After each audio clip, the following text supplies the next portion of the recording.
you're getting on. Sat by the fireside, pondering on. Picture book, pictures of your mama, taken by your papa a long time ago. Picture book of people with each other to prove they love each other a long time ago.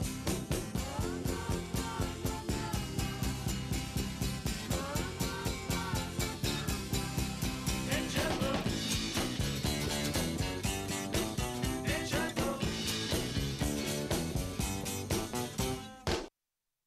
About an hour out from the Wednesday first race on a clear and sunny first day of spring here in the place of the never-ending summer. Acacia Courtney, Jason Blute alongside. That place, of course, beautiful Gulfstream Park. And we've got 10 races as we start the final 9 cards of the meet. We do indeed, which is pretty crazy. Just 2 weeks. We have a 5-day week this week, 4-day week next week, as we will have the post-position draw on Wednesday for the Florida Derby, as well as the Fasig-Tipton Gulfstream sale. So lots of stuff going on in the next couple of weeks. But yes, a very happy first day of spring to everybody out there. Thanks for joining us, and we're pretty excited about the countdown to the ExpressBet Florida Derby. Absolutely, and judging from the early wagering here in the first race, that will take us into our What's on Tap this afternoon. I could see the betting public is pretty happy that Arad Ortiz is returning. Sat out last week, a 5-day suspension for careless riding. He will look to put the finishing touches on his first ever Gulfstream Park riding title. He is obviously #1 with 123 wins and a busy day for him. How about, though, Jorge Navarro and some of the favorites that he'll send out over the next few hours? Radiant Rhythm, Wildwood Dancer. He's got just a lot of live horses today as I was going through the card. And we did, of course, have some scratches given the fact that we are off the turf today with some rain last night. But the main track is fast, even just in the opener. He has Breaking Bread coming in off of the MTO list. But certainly could be a very big day for Jorge Navarro. And some of those have Arad Ortiz up. Yeah, absolutely. And yes, we will be over $2 million.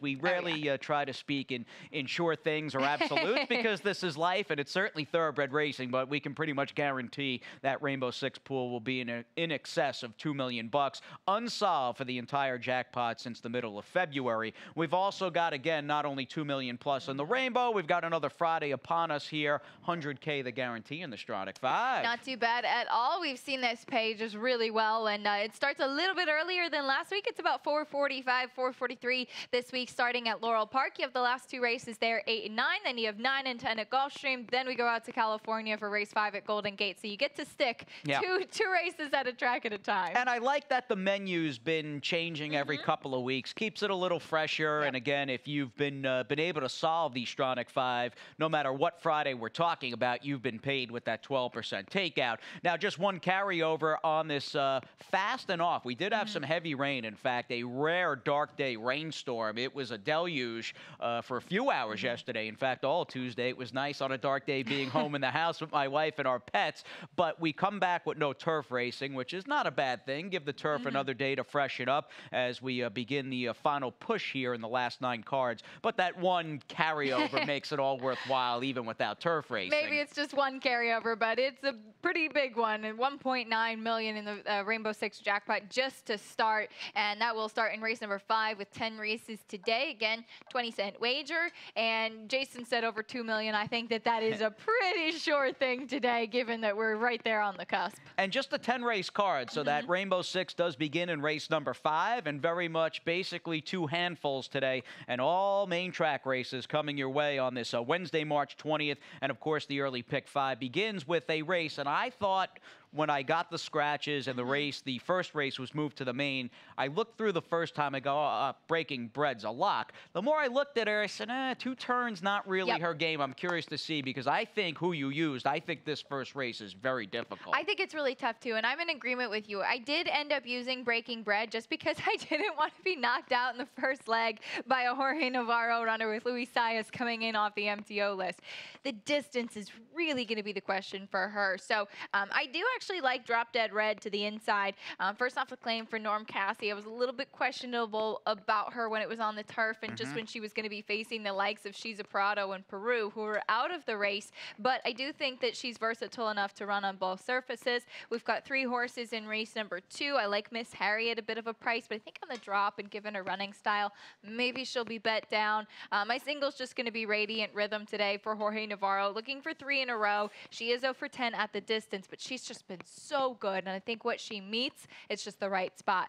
2 deep in the 4th, and then we cash things out with race number 5, using 3 horses there, and the whole scenario of that 5th race really did change when it came off the turf too, but I think we're all still looking forward to see what Violent Times does off the bench. And Narsdale back as well. She at one time looked like a very promising 3-year-old filly a couple of years ago by Medaglia d'Oro. Now with Jonathan Thomas, and she's my top pick because she's a dirt horse, but she comes attached with her own set of questions. In a pick 5, the 2 off the turf races, again, there are some questions to be answered here as, again, we set sail a little after 1:15 p.m. I see you do like the Norm filly on the rail, or mare in this case, and a 5-time winner in the 1 Drop Dead Red, who at least with her, she's run some pretty good races on the dirt. She has. She's a 4-time winner on the main track, so I do like that about her quite a bit, that she has good dirt form, that she can be tactical from the inside. She has some natural speed, but it looks like she kind of runs to her company. She has 1 on a fast track, 1 on a wet track, just pretty much done a little bit of everything, which I do like, and Javier Castellano in the saddle. Now, we have 2 in the race for trainer Rohan Crichton, including the one that Arada's on, who won't be as low, I don't think, as 4 to 5, but a logical contender in the 5, Lucky Long. And then we've got Magali, the 10, who I'm taking a little shot with.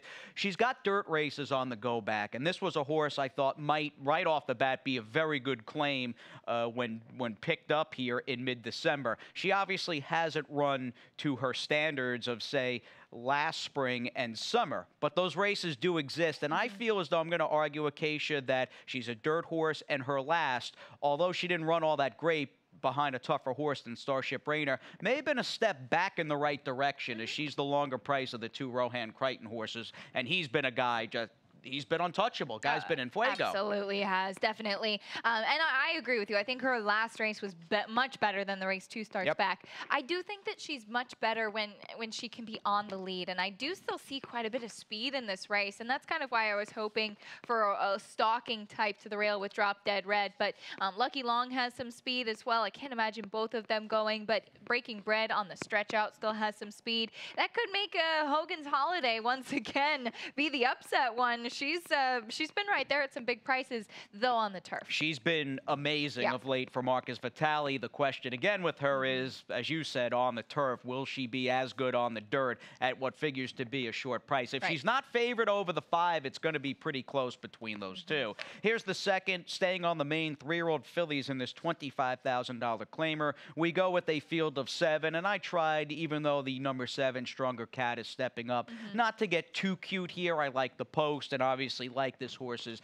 last couple of dirt races. I do think it's encouraging, too, that Irad Ortiz stays after riding her to her last 2 victories. So she's got to step up in class in here, but he's definitely gotten a chance to know her, piloting her to victory. I took a drop-down runner in the 2, Miss Harry. Again, kind of seeing a pretty quick pace in here, potentially, so thinking that this is a filly who's been running against tougher and should be able to sit a trip. And here's a stat on Ken McPeak, just some food for thought here. In the past 5 years, going from allowance to claiming on the dirt, 21% win, 47% of the time in the money, and a just about even ROI in here. But again, just thinking, I mean, she ran against a good field last time out, and I'll Make You Smile, and a bit of both, who came back to win, of course, thinking this just might be the right spot. And I'm thinking we're just 10 days out as well, seeing Ken McPeak from the ExpressBet.com Florida Derby, and you can't help but think when you see Kenny and the Florida Derby on the horizon, his facing Tipton Holy Bull winner and Harvey Wallbanger. And that was the plan all along from the Holy Bull, to train up to the Florida Derby, so it's been working in company, as was originally the plan as well with Signal Man. So we'll see what we get from Harvey, who's been a fun one for all of us, given his name and what he's done on the track. Yeah, he's been a real overachiever, that's for sure. Third race, as we get on to the first reel, there are 2 mega short-priced Jorge Navarro trained horses as he looks to win his first ever wintertime training title here at Gulfstream. And he's got the 3 Radiant Rhythm, and just food for thought. Here's her, more of a window dressing type replay is the point here towards the end of last month. I think the one Miss Contessa, even though she's a bit of a grinding plotter who's more or less won paced in her races, I think she's pretty good. And Radiant Rhythm, who is way more naturally fast than Miss Contessa, absolutely eviscerated her and everybody else. We get anything close to this effort, she's probably going to be too much racehorse. I would think so, and that's kind of why I ended up singling her. Like I said, she's 0 for 10 at the mile, but she's just been so consistent. And I remember even speaking to Jorge Navarro about her before the glass slipper, because he had a lot of new claims coming in to the meet, and he was like, there's this one filly, Radiant Rhythm, that's just really impressed me. And she didn't run in the glass slipper. They kind of went back to basics, dropped her back down to 6 furlongs, 7 furlongs. And it seems like she really just kind of figured everything out in her last couple. So she just might be too much, but if she can make it 3 in a row, I would imagine it'll probably be by a lot again today. Yeah, you would think you might want to get a side pool maybe by potential win margins. Absolutely, Miss Contessa again. Honest as the day is long, doesn't win all that often, and probably Radiant Rhythm the better racehorse. But if she has an off day, Miss Contessa might just be simply the second most classy in that third race field. Fourth on the afternoon, 5.5 furlongs on the dirt. Older filly mare, 2 lifetime claimers. A pretty big scratch. I was a little surprised actually to see, even before the 8 Garden City Gambler came out, I was surprised to see, and I still am, that the 7 Lisa Mila is 4-1. I did not think there was any chance, if she wasn't favored, that she'd be third choice. And it looks like a 2-horse race between her and the 3 Galatanasa. I am almost 100% positive the number 7, Lisa Mila, will be favored here if she tries to wire the field. She was my top pick all along, actually. Me too. I just really thought that she was the speed of the speed, moving to the Barboza barn, picking up a Misael Jaramillo. Just really looks like, in my estimation, she is far and above the one to beat in here. Glatanasa on the drop, you have to respect her, but she kind of looks like she's the type that might be running for second in here. She likes to finish for minor awards, consistent check getter, but speed, first-time Barboza, and a Misael. I don't think there's any way the 7 horse is not favored in race number 4. We'll agree as we continue on in the early pick 5, and we set sail in the Rainbow 6 after this.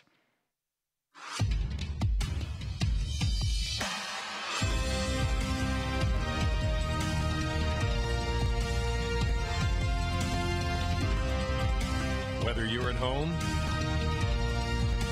or at the track,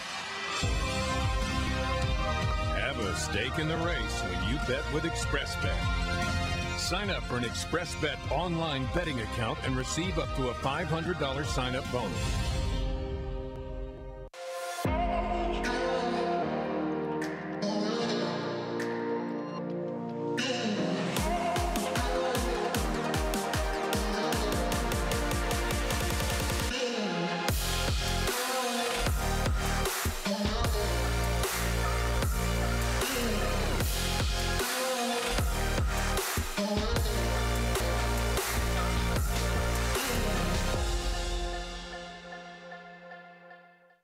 Wednesday, March 20th, back in action here. The magic number, just 9 cards before we say adios to the wintertime championship season. It's the first day of spring with Jason and Acacia from sunny Hallandale Beach. And a quick reminder, we want to see everybody out here on Saturday, March the 30th. That's right. We have the ExpressBet Florida Derby on Saturday, March 30th. It should be a fantastic card, just great undercard stakes as well. Do note the draw for that will be on Wednesday before at 12:30, I believe. And you can get your tickets. Go to Gulfstreampark.com. And don't forget, get everything all set beforehand. Come on out for a fantastic day of racing. Off the turf, West Point race of the day goes as the 5th. Older fillies and mares in the feature with 2 of the then 25K optional claimer on the dirt at 5 furlongs.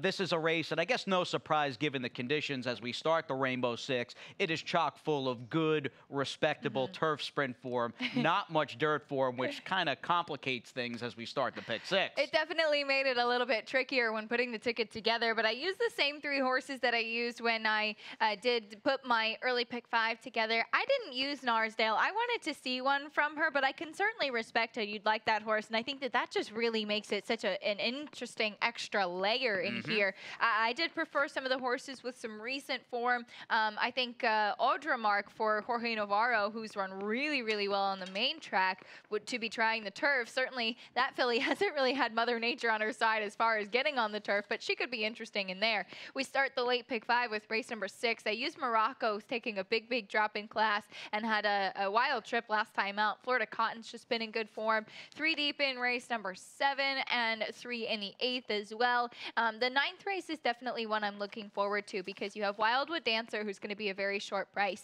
But Royal Squeeze still is very intriguing to me, and John Velasquez is picking up the mount with Tyler Gaffleone off his mounts today. And then 2 deep in the nightcap for 43.20. But really looking forward to that 9th race. Yeah, the 9th race is a very good field, and Wildwood Dancer almost has an XY Jet or one of those really tough, hard-nosed sprinter on the dirt looks that Jorge Navarro seems to have in spades. And speaking of XY Jet, on his way to Dubai. Yeah, airborne. Who knows where Guinevere and XY Jet. We need like the Santa tracker there. I know, we do. But they're on their way to Maidan, and we'll be running in a week and a half. Absolutely. We have a very strong American contingent in Dubai as well, and certainly quite a few horses that we've seen training here or winning here at Gulfstream Park that we'll be cheering on, including some well-known South Florida horses. You got that right. Missael Jaramillo, in fact, picking up the mount on Guinevere. Would love to see him and Antonio win that race for sure, the Dubai World Cup. Regardless, though, moving back to this 5th race, I respect the likes of Speed Star, and if Violent Times, your top pick, can turn things around, she, in a weird way, might be the one to beat because at one time she was obviously cut out to be okay on the dirt. Yeah, she was, and this was a tricky race for me because I didn't want Violent Times on top at the start. I wanted to see one from her off of the layoff. I ended up scratching into her with some of the other scratches in this race, but it seems like she's been training pretty forwardly. She hasn't raced since September, but she broke her maiden so impressively first time out, and then they put her right into the grade 3 forward gal. She was not showing her best performances that day, but clearly she was a horse that they had thought highly enough to put her into graded stakes. So hopefully she can recapture some of that form. I just think Speed Star has been very good recently, and even though it's switching to the main track, she has some main track races on the go back that are pretty good. Oh, she's the better Safi trained horse going in because Safi also has the 2 First Appeal, who I picked thinking as she could be more of a mid-price 6-to-1 type contender. She'll be an okay price. Is she this good? I don't know, but I like Dawanega and Passionate Emotion in the last race today, so I'm going to upgrade her chances here. Like I said, I fully know the jury is way out on the 7 Narsdale, but she was the one real true dirt horse in this race, beat Holy Helena in her debut, and then things just kind of went south from there, running against the likes of Cursor, Run and Go, Jameson and Ginger. Now, she was scratched here on February 21st, about a month ago, 4 weeks ago. I am encouraged that she is back this quickly here again off a trainer change and about an 18-month layoff for a guy we respect a lot, Jonathan Thomas. And she has some natural early speed as well, and that really could be a big feather in her cap if she's able to recapture some of that. Her last work over the main track at Gulfstream on March 14th, 48 flat, looked like she's training pretty well coming in. Second half of this card, all about, of course, the jackpot rainbow in excess of $2 million, but it is also very much about that late pick 5. And here's my ticket, in which I stand alone with Wildwood Dancer, who's just, as they say, as the kids say, in beast mode right now. I mean, he really is breathing fire. Got some coverage in race number 10. I'm thinking there's a chance Dawanega, who beat a bunch of them last time out, maybe she just gets overlooked. She's got a low-profile rider, low-profile barn, and maybe she just blasts off and gets lucky again. 3 deep to close things out. I do like Jorge Navarro and Gilberto Zerpa in the 8th race. I also included Scam, who's in good form. He's the ageless 9-year-old in that one. The 7th race is a real problem. Dirt racing to begin with, and then you combine 7/8 on the dirt. That's a tall order, it seems, to be fair, for a good chunk of that field. And I'm 2 deep to start. And I feel as though this 6th race, Acacia, is very much Florida Cotton's to lose by a good ways. The unless with the pause concerns the number 2, Morocco. If Morocco likes the dirt for Bill Mott on the drop, he might be able to beat Florida Cotton. But from where we sit, Florida Cotton's a legit favorite here if he can also shed that bridesmaid status. That was kind of what I was going to say. That's why I didn't have the confidence to single Florida Cotton. I know he's been freshened up since January 24th. He's first off the claim for a good claiming barn, and Rob Falcone does a good job spotting horses and giving them the right amount of time and kind of what they need off the claim, because sometimes it can be a little bit of a shock for a horse. But the last 4 races were second place finishes. Last 6 were in the money at a variety of distances, 6, 6.5, 7. He's a big gray gelding. He's got a lot of talent. Can Louis Saez and Rob Falcone get him to take that step forward? 55-day freshening off that claim. I was encouraged, though, and he lost again by a couple of necks last time, but at least he returned off that 7-month layoff and he ran. Because I remember thinking, you know, he's dropping into a restricted claimer. Maybe because he was pretty good despite not winning. Maybe he's lost a step, but he ran nearly as well as he always had, and we'll see how Rob does with them today. But again, the great Bill Mott is in the mix along with Johnny V, and they have the race wild card, Morocco, who, again, this is a pretty big drop in class. It is a big drop, and he, you were about going to show his race from last time out. It was on the turf, and he's not running on the turf today, but he's actually run okay in some of his races in the past taken off of the turf. The big glaring negative, of course, is he is just 1 for 20. He's kind of been right there recently, and they are taking a significant drop with him. But you say, well, it's Bill Mott and John Velasquez. You can't leave them off, especially in a race like this. No, for Bill to run this horse back, I know we're not dealing with the second coming of Cigar, but for him to just run this horse back on the dirt, raise my eyebrows just because we have so much respect and reverence for the great legendary Bill Mott. And just looking at the pedigree of Morocco, when you mentioned the 1 for 20 record, looking down, certainly we want to give our condolences to everybody involved. If you were working around or had a part in Pioneer of the Nile, certainly that was pretty shocking to get online Monday right around supper time and to see he had passed away. Certainly passed away at Windstar Farm where he was standing. And I think one of the saddest parts about it is that he was a young stallion with a really bright future, but he does have a pretty special legacy, of course, with American Pharaoh, now standing as a sire, and Cairo Prince as well, some of his sons that look like they really could be very much able to carry on his legacy as far as stallions Yes, go. that old sire of sires, and yes, I had to watch American Pharaoh's Belmont after hearing the news. Just a great horse,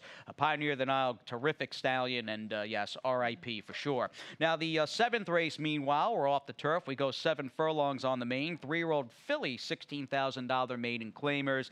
I was perplexed. I'm sure you picked the 2 in this off the turf race. Again, not much dirt for them, if any, and they've all, at least as far as I'm concerned, have to stay a very demanding distance. I think the toughest distance to win at 7 furlongs. But again, Sonoma Storm just looks like she might be in front. Maybe that'll be good enough.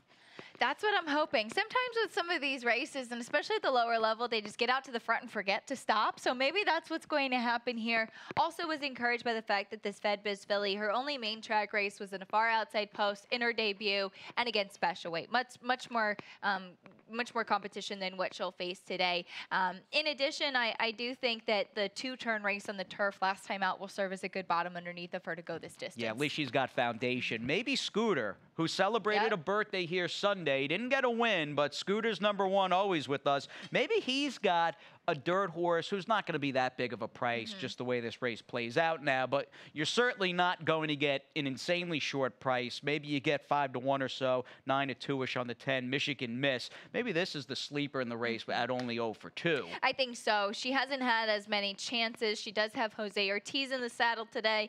She actually ran okay at a pretty big price last time out, going 7 furlongs. Yeah, you know what? Forget 5 to 1. This horse is shorter than 5, but not as short as our horse, the #2 Sonoma Storm. Take all the money, I You're think. going to be favored as Norm. You like him in the first and like him we'll see again. who gets 2 today. All right, sounds good. Let's move on to the 8th scheduled dirt race coming up. 12-5 older claimers here at 6.5 furlongs. You and I just boxing up basically the first top 4 choices in the betting, and certainly the likely first 3 choices between Wildcats Legacy for Zerpa, the 8 L is My Love, who returns, and that's what I like about this gelding. A number of key changes today, cut back in distance in the dry track, and the race probably goes through the 9-year-old, your top pick, the 9 Scam. He's just such an easy horse to root for. I thought he ran huge last time out behind Mr. Joshua, who's a very tough competitor in his own right. Keeps Irad Ortiz. Just thinking that he is going to be the one. He's stretching out a little bit to the 6.5 furlongs today. And as I went through looking at a couple of the other logical contenders,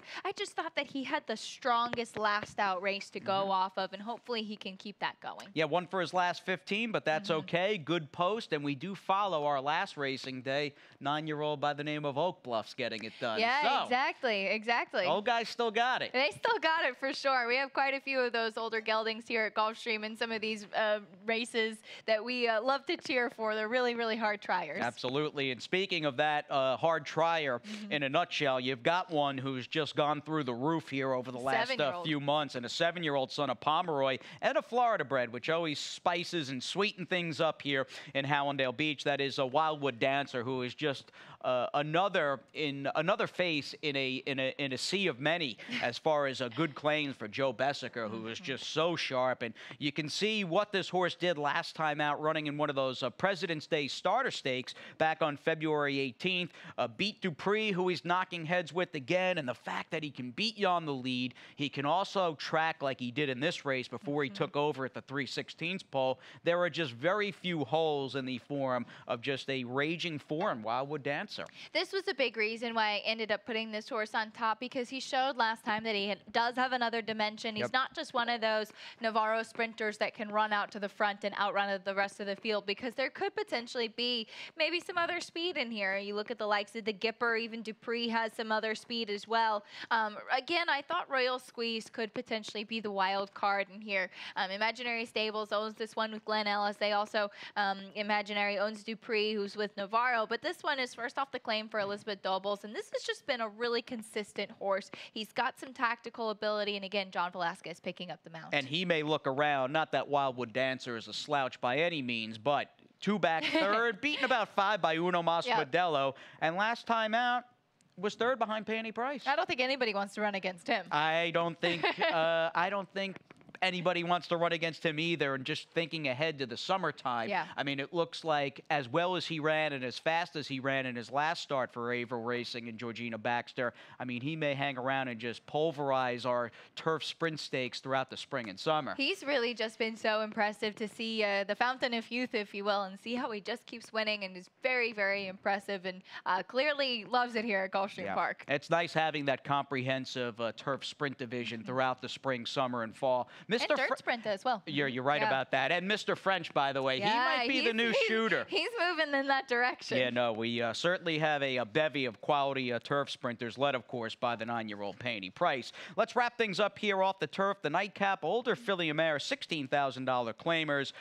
First and foremost, I don't know. I felt as though the 10 Summer Frock, just by virtue of being sort of the new face drop down, was the most intriguing horse in the race. But I asked myself, will this 6-year-old mare, she's no spring chicken, she's been good out of town, will she like getting back on the dirt? And I just had too many what-ifs there. So I am very much taking your top pick, Passionate Emotion, and the filly that beat her last time out and paid about $25 in Dalenega. I've got them 1-2. Dalenega has the speed to the outside, too. She'll be, see if she can clear. There's plenty of scratches to her inside. That should be really no problem. She won on a race taken off of the turf last time out. Summer Frock, Ollie Figgins, we don't see a lot of horses from him down here in Florida. Does a great job in the Mid-Atlantic. I thought the number 7, My Cantata, was pretty interesting as well, just on the drop-in class. Yeah, good barn here calling the shots. And Yvonne Belsour's busy over the next few days. Yeah, he's got some live horses and a guy that just isn't going to be bet off the board, but continues to do good work, much like our man upstairs, who is with us here in the 3rd floor clubhouse studios. Pete Aiello